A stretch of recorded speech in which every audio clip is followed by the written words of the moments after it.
úteis quando se fala em vestibulares. Você sabe o que é que significa a palavra anagrama? Não? Te mostro. Anagrama é uma mudança de ordem das letras de uma palavra, formando uma nova palavra, ainda que sem significado. Imagine a palavra pai, P-A-I. Troque a posição das letras. I-A-P. Se formou um anagrama. A-P-I. Formou outro. Então o anagrama é a troca da posição das letras de uma palavra, mesmo que você forme uma nova palavra sem um significado na língua de origem. Vamos pensar no seguinte, imagine que eu quero pegar uma determinada palavra e descobrir quantos anagramas a gente consegue formar. Vamos ver como é que isso funciona? Vamos lá? Olha só. A palavra Itu. Itu, nome de uma cidade brasileira, mas vamos trocar as posições, gente, das letras. Olha só. Primeiro, começando com I, pode ser I-T-U. Depois, I-U-T.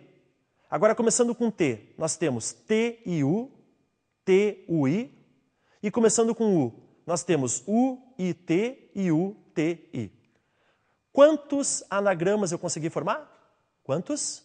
6. 6 anagramas. Quer ver como é que se faz o cálculo? Permutação de N números ou de N elementos é N fatorial. Quantas letras tem a palavra Itu? Quantas? 3 letras. Então é só você fazer o quê? Permutação de 3. E quanto é que dá a permutação de 3, gente? 3 fatorial. E quanto vale 3 fatorial? 3 vezes 2 vezes 1. E 3 vezes 2 vezes 1 vale quanto? Vale 6. E, voltando, você viu quantas possibilidades eu achei? Ó, ITU, IUT, TIU, TUI, UIT, UTI. Eu achei 6. Professor, mas então, se eu não lembrar do cálculo, eu posso montar? Veja bem, depende do tamanho da palavra, né? Palavra brasileiro, pô, se for montar todos os anagramas, você vai ficar louco. Então aí você vê, coloca lá, monta, vê quantas letras tem e faz o cálculo. Professor, eu tenho uma pergunta. E se tiver letra repetida? Por exemplo, a palavra batata. Como é que fica? Como é que funciona? Como é que faz? Veja comigo. Gente, aí nós temos permutação com repetição. Eu disse a palavra batata. Nós temos letras repetidas na palavra batata? Temos. Que letras? A e a letra T. Certo? Mas e como é que calcula? Como é que se faz o cálculo, professor? Existe uma fórmula para isso? Essa aqui, ó. Permutação de N letras ou N elementos. E aí você tem ali em cima alfa, beta e gama, que são as letras que se repetem, dependendo de quantas são. O cálculo, na parte de cima da fração, N fatorial, que é o total de elementos, e embaixo, alfa fatorial vezes beta fatorial vezes gama fatorial, dependendo das letras que se repetem. Vamos pensar na palavra batata? Vamos lá. Quantas letras tem? Ao todo? São 6. Que letras se repetem? A e T. Quantas vezes aparece a letra A? Batata, 3. Quantas vezes aparece a letra T? 2. Então vamos ao cálculo? Me acompanha. Você vai ficar com permutação de 6. Por quê? Porque são 6 letras ao todo, né? Batata tem 6 letras. E aí? 3 e 2. O que é o 3 e 2, professor? 3 letras A e 2 letras T. Na parte de cima da fração, 6 fatorial. Na parte de baixo, 3 fatorial vezes 2 fatorial. Aí você desenvolve o 6 fatorial que está na parte de cima da fração e desenvolve os dois de baixo, o 3 fatorial e o 2 fatorial.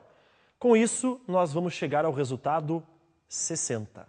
Então nós conseguimos montar, gente, 60 novas palavras, ainda que sem significado, insistindo, com essas 6 letras aí da palavra batata. Ok? Agora existe um outro tipo de permutação, gente, que é uma permutação chamada de permutação circular. Como é que funciona a permutação circular? Você imagine que você vai pegar os elementos e você vai dispor esses elementos num círculo. Imagine que as pessoas vão jogar cartas, por exemplo, e a mesa onde elas vão jogar é uma mesa circular.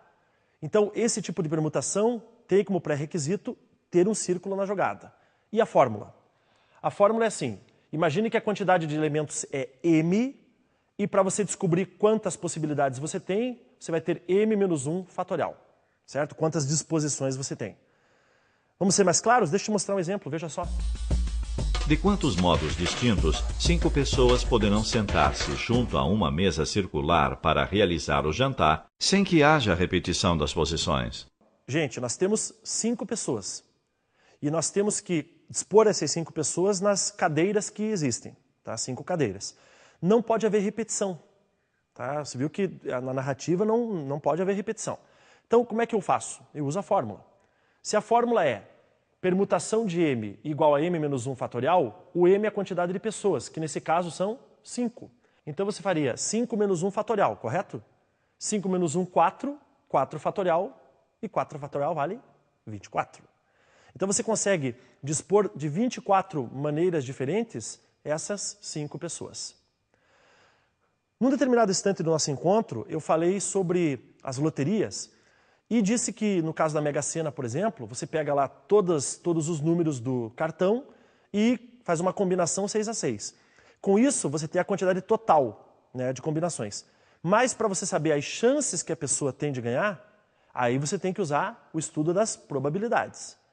Então, só para completar isso, não deixar, né, nada aqui em dúvida, imagine que você tem, por exemplo, um dado, esses dadinhos de jogos. Esses dadinhos de jogos têm quantas faces, gente? Quantas? 6. 1, 2, 3, 4, 5 e 6. Imagine que você vai pegar esse dadinho e você vai jogar esse dado para cima. Quando ele cair no chão, qual o número que estará com a face para cima? Qual deles? Ah, como é que eu vou saber, Domingos? Mas quantos são? São 6. Quantos você terá com a face para cima? Apenas 1. Então você tem uma chance em 6. 1 sobre 6, 1/6. Tá? Agora, se eu te perguntar assim, desses 6 números que você tem, você jogou o dado para cima, quais são as possibilidades, ou qual é a probabilidade de cair para cima, voltada para a face acima, ou número par? E agora? Então vamos lá. São 6 números ao todo. Quantos são pares? O 2, o 4 e o 6. Então são 3 números, certo? Então você tem 3 possibilidades num total de 6. 3 dividido por 6, se você simplificar, 1 sobre 2. 1 dividido por 2 dá 0,5. E 0,5 é o mesmo que 50%. Então existe 50% de probabilidade de você jogar um dado para cima e a face que ficar voltada para cima ser um número par. Entendeu? Com isso, meus amigos, nós encerramos mais esse encontro e na próxima vez que estiver aqui falaremos mais ainda sobre a matemática. Até lá, um grande abraço.